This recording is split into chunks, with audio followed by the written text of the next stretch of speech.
Welcome to another deep dive. This time, we're doing something kind of different. Usually we're tackling these big complex reports, but today's source material is actually a story told through poetry. Oh, very cool. It's called Don't Talk to Me About Muhammad. So, right off the bat, we're dealing with some pretty strong opinions here. Yeah, just the title alone kind of gives you a sense of the emotional landscape we're going to be exploring.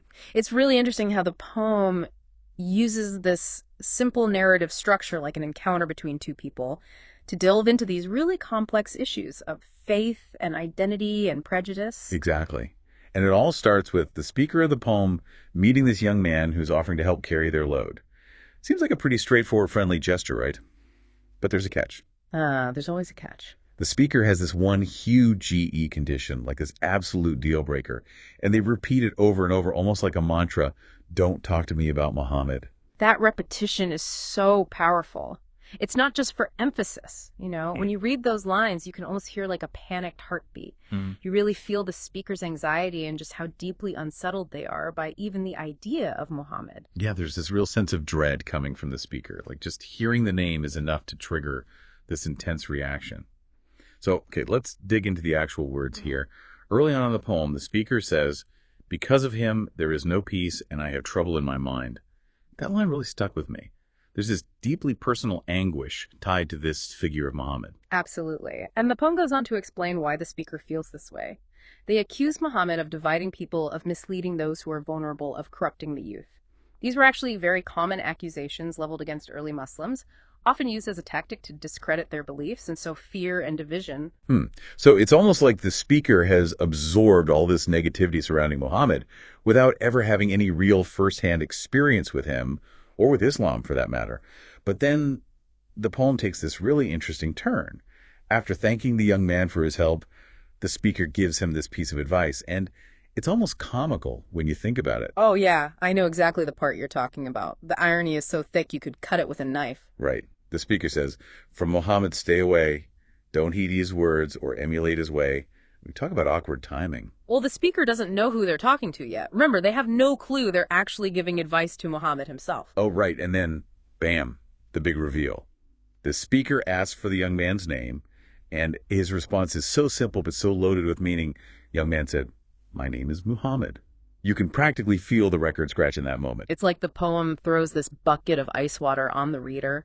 Suddenly, everything we thought we knew about this encounter gets flipped on its head.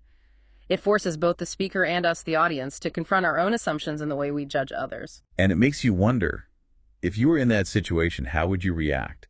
It really highlights how quickly our preconceived notions can be challenged when we actually encounter the people we've formed those judgments about. Oh, absolutely. It's a moment of pure cognitive dissonance, like all those deeply held beliefs about Muhammad clashing with the reality of this kind, helpful young man standing right in front of you.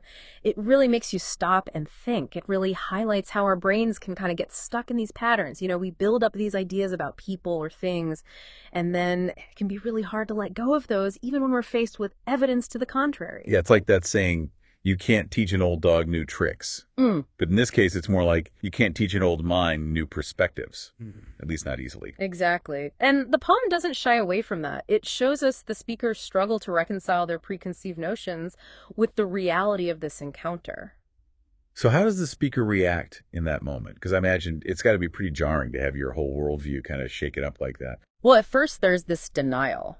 The speaker thinks they must have misheard or that their ears are playing tricks on them. Anything but accepting the truth.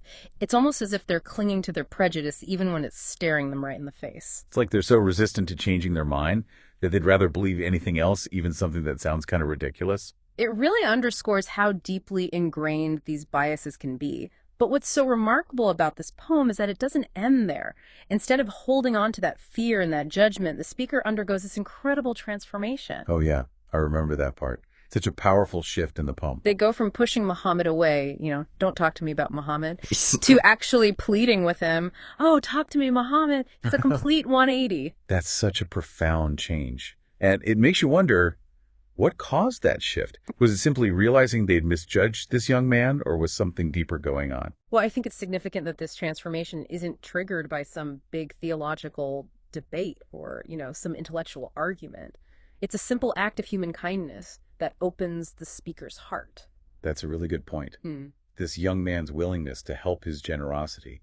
It breaks down those walls of prejudice and allows the speaker to see him as an individual. It really highlights the idea that sometimes the most profound changes come from those moments of genuine human connection.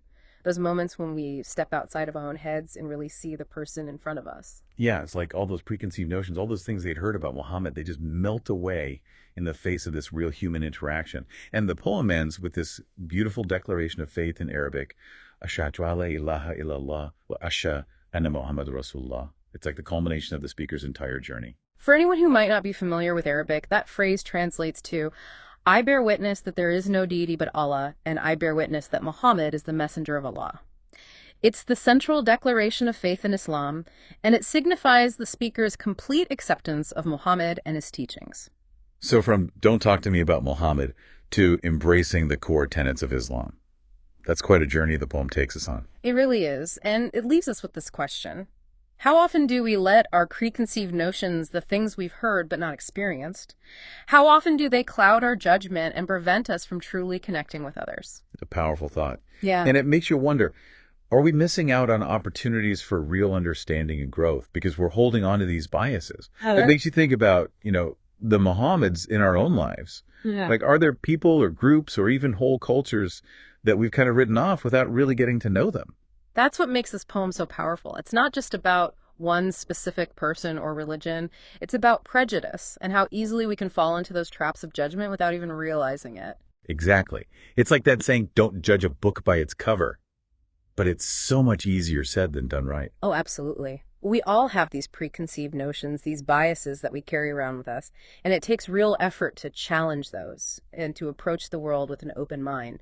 And the poem uses such vivid imagery to get this point across.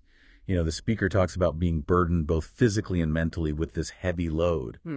It makes me wonder if that load is also meant to symbolize the weight of their own prejudice. That's a really interesting interpretation. The poem definitely plays with this idea of burdens, both literal and figurative, and it's like that act of kindness from the young man helping to carry the physical load. It also helps to lighten the speaker's emotional burden. Right. It's like that act of generosity kind of opens the door for the speaker to start letting go of their preconceived notions. Exactly. And the whole time, the poem is using this powerful repetition, don't talk to me about Muhammad, to really emphasize the speaker's anxiety and distress. But then as their perspective starts to shift, that same repetition takes on a whole new meaning. It's like the repetition goes from being this expression of fear to becoming this plea for understanding. Right. It becomes this yearning for connection, like, oh, talk to me, Muhammad, help me understand. It's such a brilliant use of language to mirror the speaker's internal transformation. Absolutely. The poem really shows us how much our words can reflect our inner state. This whole deep dive has really been eye-opening for me. Oh. It's made me appreciate the power of poetry to explore these complex themes in such a nuanced and moving way. It's not just about telling a story, right? It's about making you feel it in your gut. It's about prompting you to look inward and question your own assumptions. Yeah, it's like a mirror held up to our own biases and prejudices. So as we wrap up our deep dive into Don't Talk to Me About Muhammad, I'd love to leave you with this thought. What heavy loads are you carrying? And are you open to the possibility that someone you've dismissed or misunderstood might actually help you lighten them? That's such a great question to think about. It's a reminder to be more curious, more open-minded, to really see the people around us for who they are rather than who we assume them to be. To embrace those opportunities for growth and understanding, even when they come from unexpected places. Thanks for joining us for this deep dive. It's been a real pleasure exploring this poem with you. Until next time, keep exploring.